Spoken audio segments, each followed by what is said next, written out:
प्रश्न क्रमांक 13 वयनी एक्स परनी नियत संबंध रेखा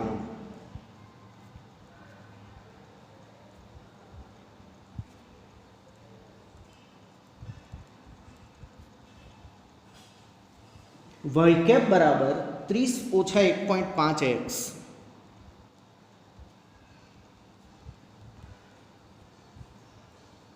जो एक्स बार बराबर 10 तो y बार की किंमत केटली था।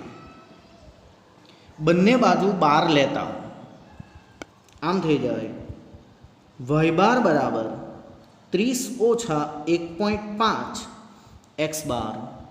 केम આવી રીતે 12 લઈ શકાય? કારણ કે પ્રત્યેક અવલોકનમાં ગુણી 30 માંથી બાદ કરવા એને બદલે સીધા મધ્યકમાં કરે તો પણ ચાલે એવું આગળ દાખલાઓમાં આવ્યું। 30 ઓછા 1.5 एक्स बार એટલે 10, 30 ઓછા 1.5 ગુણ્યા 10 એટલે 15, તેથી જવાબ આવ્યો 15, ઓપ્શન સી 15। પ્રશ્ન ક્રમાંક 14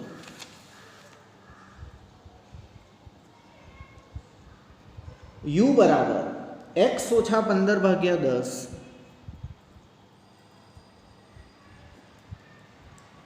v बराबर y ओछा 50 भाग्या 2 होय अने byx बराबर 7.5 होय तो bvu नी किंमत शोधो। सूत्र मूकवानुं byx નું 8મા નંબરનું સૂત્ર byx બરાબર bvu ગુણ્યા cy by cx। byx 7.5 bvu શોધવાનું x ઓછા a ભાગ્યા cx, આમ cx એટલે 10 છે, y ઓછા b ભાગ્યા cy, આમ cy એટલે 2 છે, માટે 7.5 ગુણ્યા 10 ભાગ્યા 2 બરાબર BVU ગુણાકાર કરી ભાગાકાર કરતા અંતિમ જવાબ 37.5 મળશે। 37.5 બરાબર BVU, સાઈડ ચેન્જ કરતા BVU બરાબર 37.5, તેથી ઓપ્શન सी 37.5। त्यार पछी प्रश्न क्रमांक 15 जे छे ए निश्चायकताना आंकने लगतो छे, जे आपणा अभ्यासक्रममांथी काढी नाखेलो छे, तेथी चौकड़ी। प्रश्न क्रमांक 15 ए निश्चायकताना आंकने लगतो प्रश्न छे, ए आपणा अभ्यासक्रम मुजब चालू वर्षे नथी, तेथी चौकड़ी।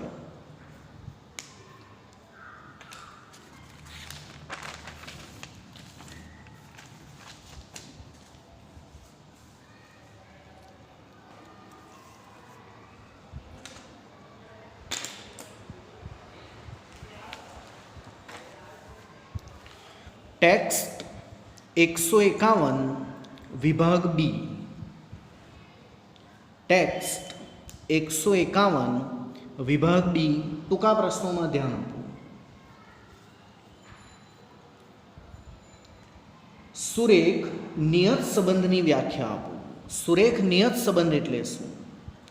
बे सहसंबंधित चलोनी विकिरण आकृति में जो बधा ज बिंदुओं कोई एक रेखानी आसपास आवेला होय तो कही शकाय के बे चल वच्चे सुरेख नियत संबंध है। आटली ज वात के विकिरण आकृति माना बधा बिंदुओं कोई एक सुरेखानी आसपास बे सहसंबंधित चलोनी विकिरण आकृति माना बधा ज बिंदुओं कोई एक सुरेखानी आसपास आवेला होय तो बे चल वच्चे सुरेख सहसंबंध छे एम कहेवाय।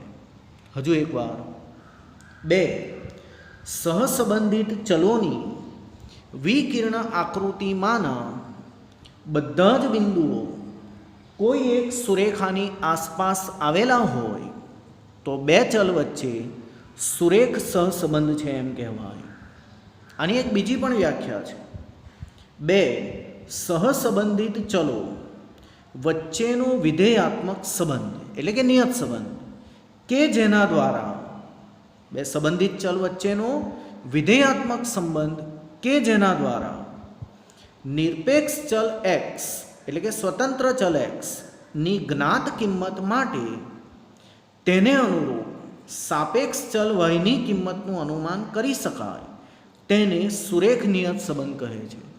ટૂંકમાં એવો વિધેયાત્મક સંબંધ, એવો નિયત સંબંધ કે જેના દ્વારા xને અનુરૂપ y મેળવી શકાય, xને અનુરૂપ y મેળવી શકાય તેને સુરેખ નિયત સંબંધ કહે છે. બે સહસંબંધિત ચલ વચ્ચેનો વિધેયાત્મક સંબંધ કે જેના દ્વારા નિરપેક્ષ ચલ xની જ્ઞાત કિંમતને અનુરૂપ સાપેક્ષ ચલ yની કિંમતનું અનુમાન કરી શકાય તેને સુરેખ નિયત સંબંધ કહે છે. એકવાર છેલ્લી વખત. બે સહસંબંધિત ચલ વચ્ચેનો વિધેયાત્મક સંબંધ કે જેના દ્વારા નિરપેક્ષ ચલ xની જ્ઞાત કિંમતને અનુરૂપ સાપેક્ષ ચલ yની કિંમતનું અનુમાન કરી શકાય તેને સુરેખ નિયત સંબંધ કહે છે. પ્રશ્ન ક્રમાંક 2 નિયત સંબંધાંકની વ્યાખ્યા આપો. સહેલું નિયત સંબંધાંક એટલે કે બીની વ્યાખ્યા આપો. બીની વ્યાખ્યા આપો. નિયત સંબંધ રેખા y કેપ બરાબર a વત્તા bxમાં xના સહગુણક બીને yના x પરનો નિયત સંબંધાંક કહે છે. મારી પસંદગીની આ વ્યાખ્યા છે, યાદ રહી જાય એવી છે. નિયત સંબંધ રેખા y કેપ બરાબર a વત્તા bxમાં xના સહગુણક બીને yના x પરનો નિયત સંબંધાંક કહે છે. ત્રીજી અને છેલ્લી વાર.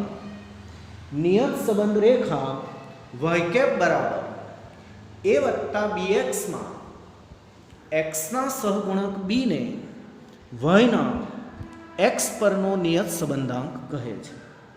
પ્રશ્ન ક્રમાંક 3 સુરેખ નિયત સંબંધ મોડેલ જણાવો. લખવાનું સુરેખ નિયત સંબંધ મોડેલ સ્મોલ y બરાબર એ બીને બદલે આલ્ફા બીટા આવશે. આલ્ફા વત્તા બીટા એક્સ વત્તા ત્રુટી યુ નહીં, ઈ નહીં પરંતુ યુ. બરાબર જોઈ લેજો, બોર્ડની પરીક્ષામાં પૂછાયેલા બધા પ્રશ્નો છે. કેપ લખે અહીંયા એટલે ખોટું પાડી દેશે, ધ્યાન રાખે. કેપ આવતી નથી. સ્મોલ y બરાબર આલ્ફા વત્તા બીટા એક્સ એ બીને બદલે આલ્ફા બીટા વત્તા યુ. હજુ બે વાર. y બરાબર આલ્ફા વત્તા બીટા એક્સ વત્તા યુ. y બરાબર આલ્ફા વત્તા બીટા એક્સ વત્તા યુ. જ્યાં એક્સ ને y તો તમને આવડતું જ છે. એક્સ એટલે નિરપેક્ષ ચલ, y એટલે સાપેક્ષ ચલ. એક્સ એટલે નિરપેક્ષ ચલ, y એટલે સાપેક્ષ ચલ. વળી આલ્ફા બીટા એ અચળાંકો છે. આલ્ફા બીટા એ અચળાંકો છે અને યુ એટલે વિક્ષેપ ચલ, ત્રુટી ચલ.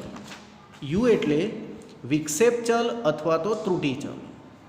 પ્રશ્ન ક્રમાંક 4 નિયત સંબંધ રેખાના સંદર્ભમાં ત્રુટી એટલે શું? ત્રુટીની વ્યાખ્યા સહેલી અને પ્રચલિત. yની અવલોકિત કિંમત y અને તેની અંદાજિત કિંમત y કેપ વચ્ચેના તફાવતને, અંતરને અનુમાનની ત્રુટી કહે છે. તેને સંકેત ઈ વડે દર્શાવાય છે.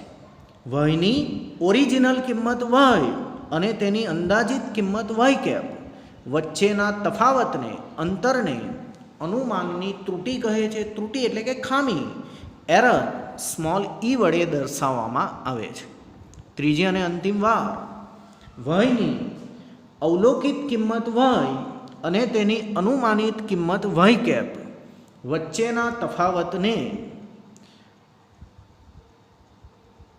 ત્રુટી કહેવામાં આવે છે. તેને સંકેત ઈ વડે રજૂ કરવામાં આવે છે. મેં તમને આગળ કીધું કે થિયરી ચલાવવાની હજી બાકી છે. પહેલાં દાખલા જોઈ લીધેલા છે, હવે આપણે થિયરી જોઈશું. તે હું તમને આ પ્રશ્નોના જવાબ ચાલી જાય પછી સમજાવીશ.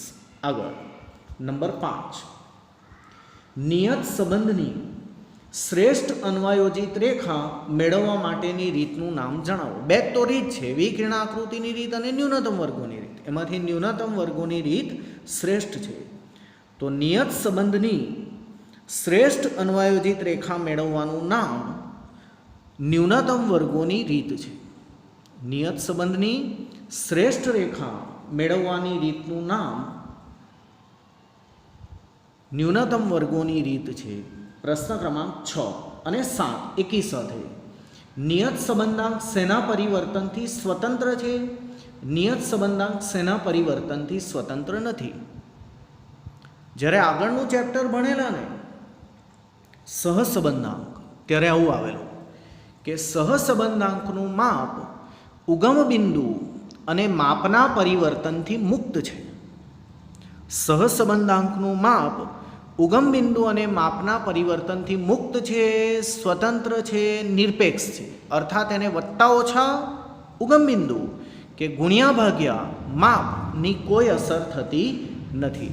જ્યારે આ ચેપ્ટરમાં આવું આવે, નિયત સંબંધાંક ઉગમ બિંદુના પરિવર્તનથી સ્વતંત્ર છે, એટલે કે વત્તા ઓછાની એને કોઈ અસર નહીં થાય, વત્તા ઓછાની એને કોઈ અસર ન થાય, સ્વતંત્ર રહે, નિરપેક્ષ રહે, મુક્ત રહે. નિયત સંબંધાંકનું મૂલ્ય ઉગમ બિંદુના પરિવર્તનથી સ્વતંત્ર છે, વત્તા ઓછાની એને કોઈ અસર નહીં થાય, પરંતુ નિયત સંબંધાંક માપ કે સ્કેલના પરિવર્તનથી સ્વતંત્ર નથી. નિયત સંબંધાંક એ માપ કે સ્કેલના પરિવર્તન એટલે કે ગુણ્યા ભાગ્યાથી સ્વતંત્ર નથી. આમ નિયત સંબંધાંક પર માપ એટલે કે સ્કેલના પરિવર્તનની અસર થાય છે, સ્વતંત્ર નથી, મુક્ત નથી, અસર થઈ જાય છે. એટલે જ તો આપણે ટૂંકી રીતના સૂત્રમાં આવું કરવું પડતું, BVUનું સૂત્ર લખીએ પછી ગુણ્યા CY બાય CX, કારણ કે જે અસર થઈ ગયેલી હોય એ પાછી નાબૂદ કરવાની, જે અસર થઈ ગયેલી હોય એ પાછી નાબૂદ કરવાની. એટલે જ મોટા સૂત્રમાં આમ આવતું ગુણ્યા CY બાય CX. આમ બંને ચેપ્ટરનું એક સાથે વાક્ય બોલી સંભળાવવું. સહસંબંધાંકનું માપ ઉગમ બિંદુ અને માપના પરિવર્તનથી મુક્ત છે, સ્વતંત્ર છે, નિરપેક્ષ છે, એને કોઈ અસર વત્તા ઓછા ગુણ્યા ભાગ્યાની થતી નથી. પરંતુ નિયત સંબંધાંકનું માપ ઉગમ બિંદુના પરિવર્તનથી બદલાતું નથી અને માપના પરિવર્તનથી બદલાય છે. ઉગમ બિંદુના પરિવર્તનથી સ્વતંત્ર છે, બદલાતું નથી, નિરપેક્ષ છે, પરંતુ માપ કે સ્કેલના પરિવર્તનથી બદલાય છે, અર્થાત તેના પર તેની અસર થાય છે.